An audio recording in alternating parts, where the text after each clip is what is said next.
Hey VC, so tonight I'm going to do an update. Hopefully I'm not going to take too long. I don't have a lot of stuff that I'm planning on showing, even though I have a huge pile over here to finish.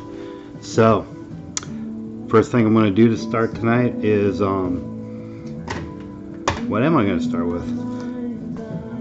So, I got a package yesterday from my friend Scott. So we did a trade the last week or so. If you guys are friends with him, you probably saw a package that I sent. I had traded him a Celtic Frost album for a couple albums of his. So, first one is Philadelphia Warlord. This was the last one that I needed that they've done in the Rocks Records Underground series, as you can see up there. Right. So, Warlord is their latest album that Philadelphia put out. Pretty good album. Scott said that it'll grow on you. Well, all it took was one time. There's the songs, really like it, and I really like how Warlord ends. It's pretty cool. So if you haven't heard it, go out and hear it. So now look at that, limited edition, nothing of 150. Well, this came out of Scott's collection, so it might be outside of that realm of 150. Don't know. So, but every other one of mine, all 10 of them, because this was number 11, all my other 10 have a number on them. So I feel special now. I have a rarity. Alright, so another album that he sent me is Madhouse, First Damage. So this is a band from the, I believe this is like 1989, and I messaged Scott. He threw this in there. I know nothing about them. I haven't even actually listened to it yet, so now that everything's falling out. But white label. So what's really kind of cool,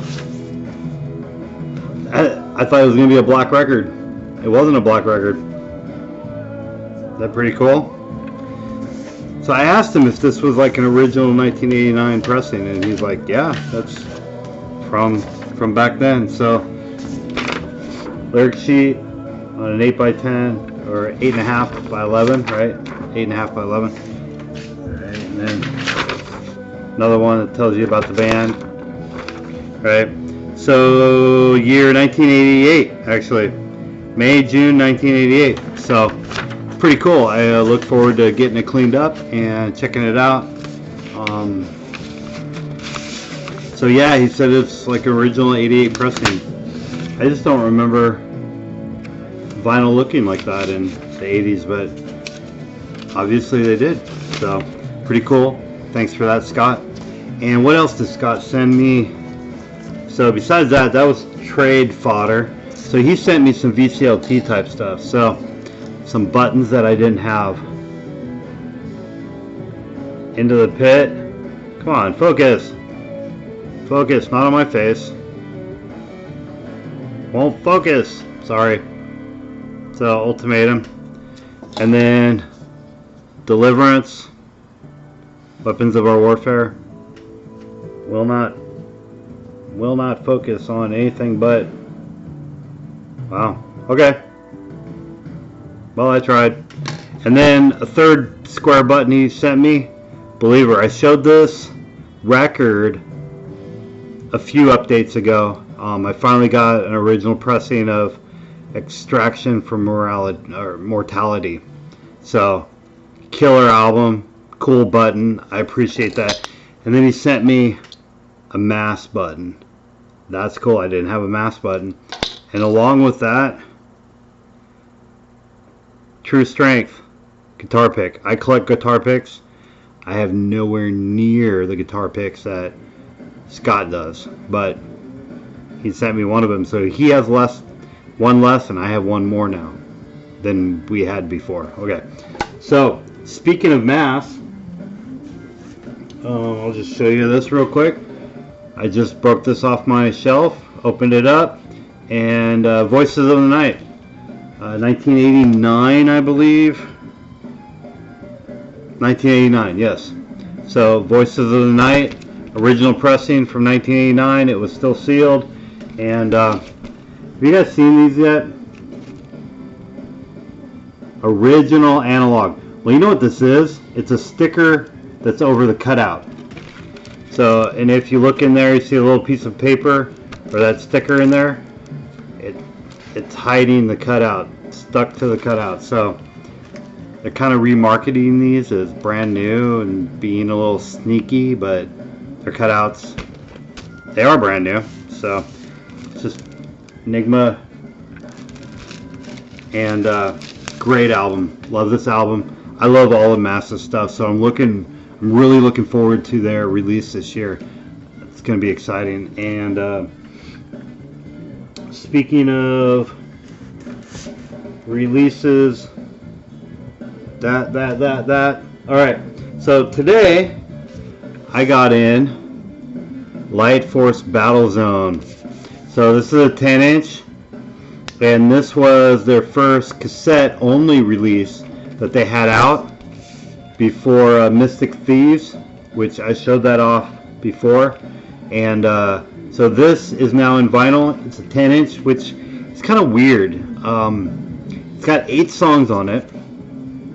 See the 8 songs, and it's on a 10-inch. Usually you don't see that many songs on a 10-inch, but there it is. And you know, I looked at the prices of doing vinyl because I've looked at putting some of my stuff on a record someday, and the 10-inch was basically the same price as the 12-inch. So, but Light Force, this is the predecessor to Mortification, if you don't know that. And Steve Rowe came from this band.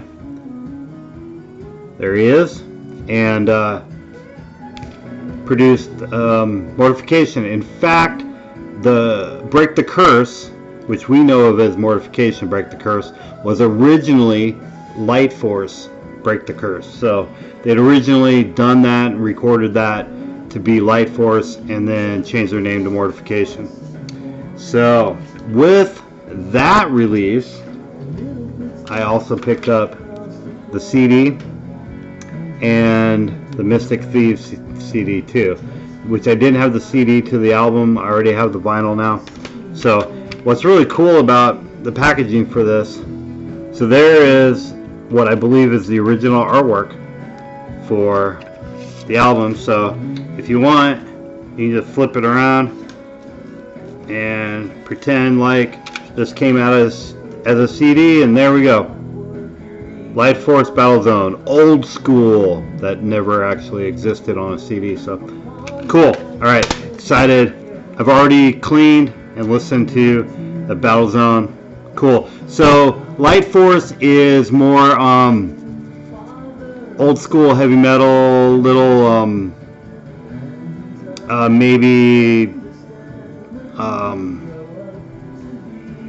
new wave heavy metal sound a little bit, or you know, I don't know. I don't know how to classify it, but it's definitely not like Mortification.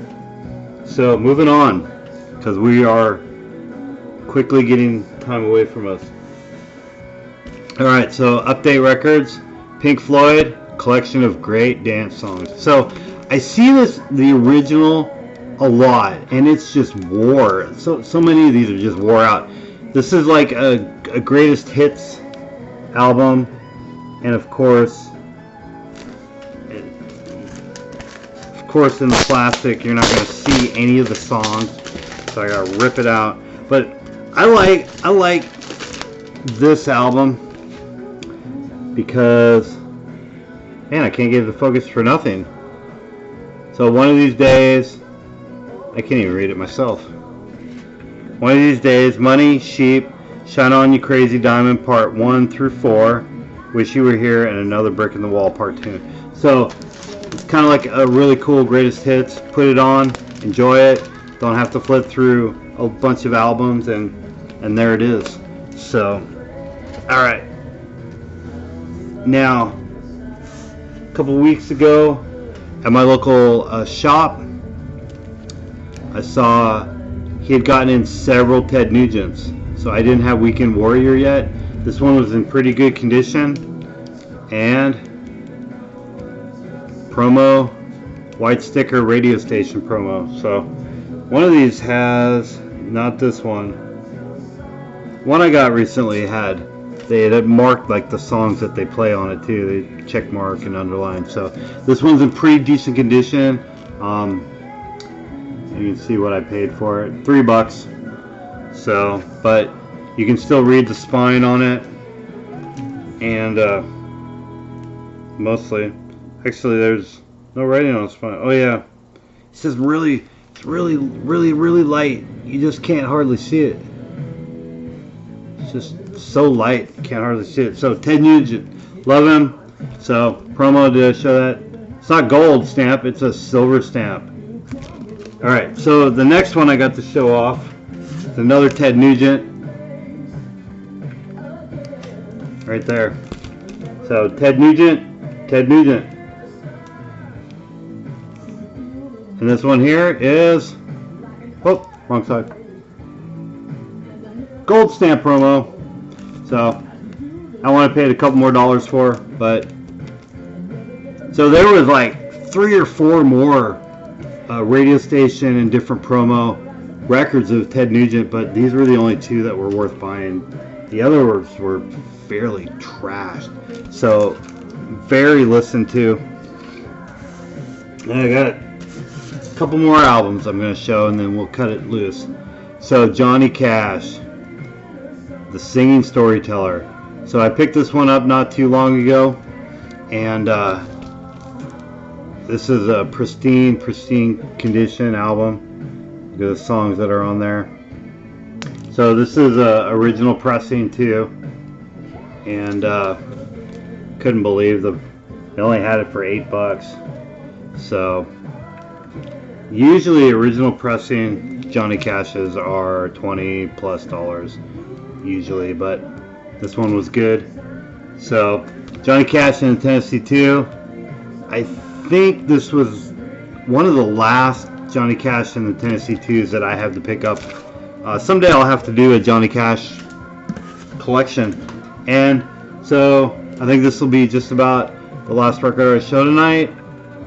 I got a couple more things to show, but this will be the last record. So Johnny Cash, The Rambler, and this one was also like $8. So some of you are thinking, oh man, I'd pay less of that.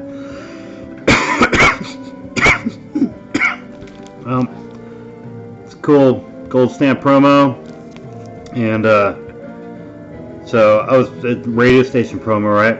And this one is also a white label, so it's Columbia white label, which is pretty cool. What's pretty neat about that, is, from what I hear, is that usually the white label promos and some of these like radio station promos are basically first pressings. They are the first ones that are made, put out there, and then the rest of them in the same series is set out to sell. So which means they should be the better pressings. So I don't know, but there's the songs that are on it. This is one of the ones that has a bunch of dialogue.